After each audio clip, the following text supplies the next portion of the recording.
Hello and welcome. It's me, Percita, and this is Percita's Paradox. Thank you so much for joining me. I greatly appreciate your time and effort in finding me on this thing called YouTube. If you're new to this channel, thank you so much for joining me. And if you are an OG, you already know the drill. Thank you so much for always continuing to support me. I greatly appreciate you. So today I wanted to talk about you, of course, because that is what this channel is about. But I also wanted to come up with something I thought would be a little creative. I had a pretty good time over this last weekend in regards to just kind of playing with the family and hanging out and doing some what I would like to call family time, fun things. We don't really get to do it very often. My children are not really children anymore. They're really more of, I'm going to call them mini adults, right? With a preteen. So it's kind of cool to really sit back and kind of see where their mindset is and what they're going through and what's happening in their world. So it was really cool doing that. And in that, we were playing cards, right? And I kind of thought it was interesting because I found myself saying something over and over again. And I thought this could be a really good video title. So today's question is, are you playing your hand?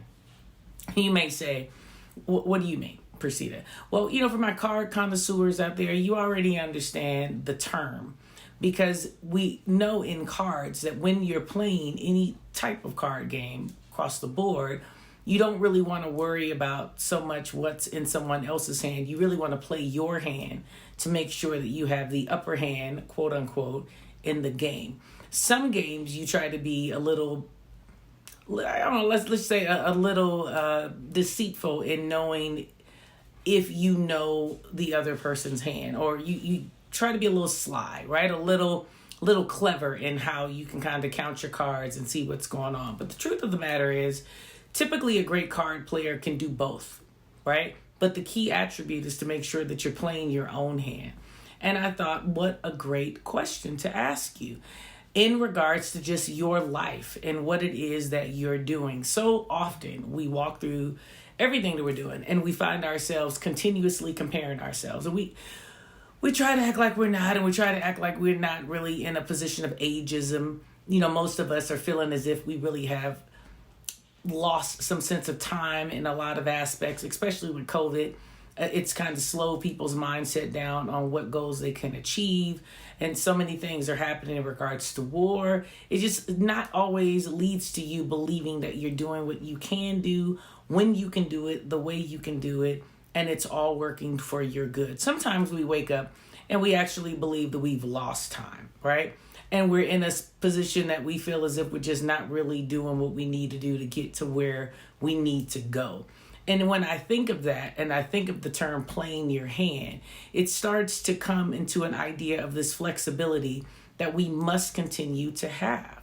So I want to just talk to you today about how you need to play your hand and what some key attributes in really making sure that you're focusing on your particular hand.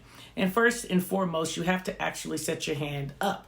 So let's just talk about that. Number one, setting your hand up so that you can actually see everything in it. So when we say that in regards to cards, we're thinking about actually being able to hold our cards in a manner that we can see them. And when I think about it in life, I'm telling you in regards to knowing all of the good and bad about yourself, to be able to put it in a system that you can actually rectify what it is that your strong and weak suits are and how exactly you can move to make these attributes of yourself that you currently have, not the ones that you're striving to get, but the things that you currently have, to get them to work in a manner that's progressive and purposeful.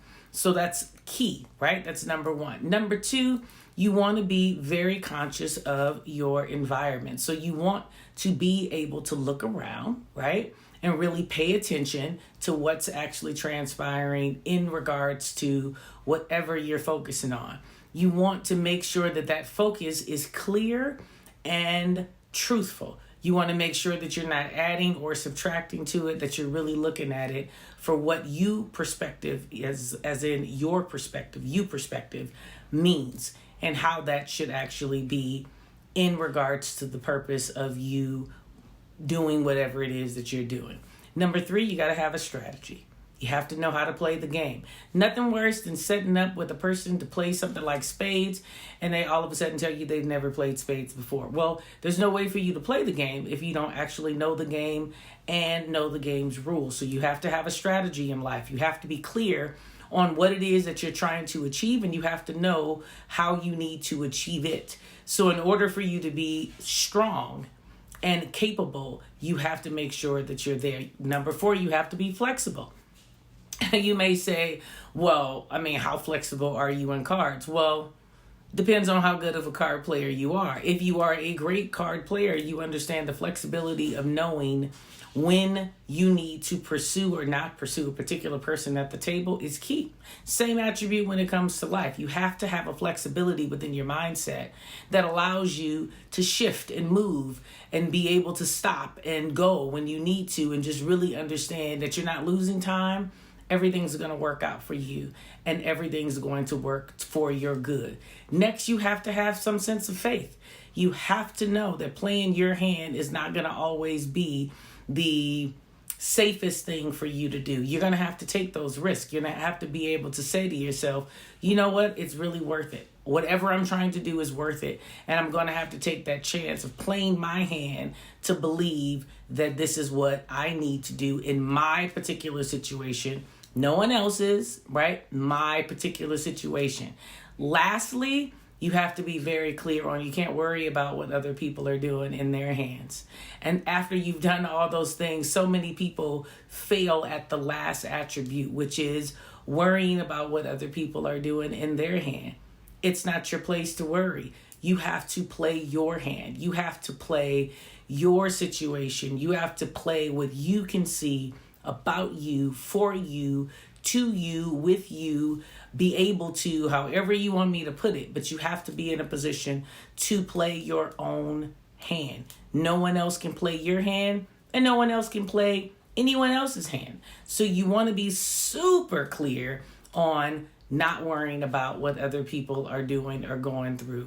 Because I'm telling you, so many people play even the game very, very well, but all of a sudden they start worrying about things they can't change, about a play that another person is going to make, about them losing in some situation of how they lay their cards down. If you really understand playing your hand, if you really understand what I'm trying to say today, it doesn't play a role, because whatever will be, maybe you don't win that hand. Maybe the next hand you're going to win. But you want to be in a space where you understand whatever you're doing, game for game, right? Deal for deal. You are playing to the best of your ability the hand that's been dealt to you. Worrying about what other people are doing, comparing yourself to other people, putting yourself in a space where you are focusing on what your age is and listening to society tell you that you cannot be great after 30 or 40 or 50 because you're too old. Those are all worrying attributes of things that you can't control. And those are all other things or other people's hands that you don't really need to focus on. You have to focus on what is at hand for you. So, in saying all of that, you then rely on this attribute called self. And you trust yourself like nobody's business that you are doing your best. The only time that becomes complicated is when you honestly know that you're not doing your best. So then you do have a hard time in having the conversation with yourself to say, I'm playing my hand and I'm doing it to the best of my ability. Because if you're telling that story to yourself and it's not really true, then that's where it really becomes complicated to do any of the steps that I just spoke of. And that's something completely different, right? But it's definitely an attribute for you to understand. You want to go back and really assess why that is. And ask yourself, are you dealing with past issues in past situations that you've not allowed yourself to kind of move through? Maybe, look at it like you lost the game, right? And you didn't play your hand. And now you feel like you can't play your hand at all because, you know what? I didn't do very well the last time I tried to play this game. A lot of people have even taken that approach, even when it comes to playing card type games, because if they've lost or they felt as if they've been embarrassed in the process of the loss, they don't want to go back to. And ask yourself, are you really assessing your progress based on things you didn't know, right? So, because you can't play a game that you don't know. Really, you can't. There's no way around this idea of thinking that you're going to go into anything and you don't know it. So when we're talking about trauma, remember, sometimes we beat ourselves up for things that you just really didn't have a clue about. So I don't want you to do that as well. I want you to be in a space of understanding if you've gone through those attributes that we just discussed and you have literally done every step necessary, then there's no reason to be in a position of beating yourself up, because we still understand that whatever the outcome was, it's going to be for your good. Everything that you do is going to work towards your good, no matter how that sounds. And when I say towards your good, it's towards the good of the purpose that you are set on this earth for. It's towards your goal. It's towards your purpose. It's towards everything that you can possibly think of that is your core sense of foundation of being. And we get so caught up on what we think it should look like that we tend to forget that if we believe in what we're doing, and if we believe in our efforts, and if we are full throttle on the gas in regards to in our efforts, then we're good.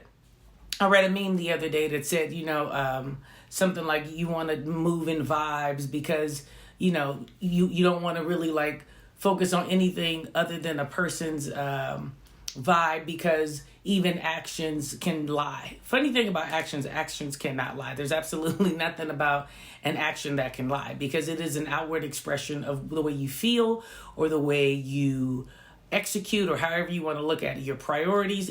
It's pretty much a measuring stick on how you move and feel about something, right?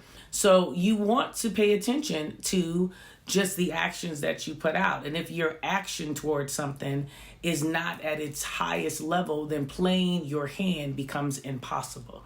So if nothing else, believe in yourself. If nothing else, believe in your dream.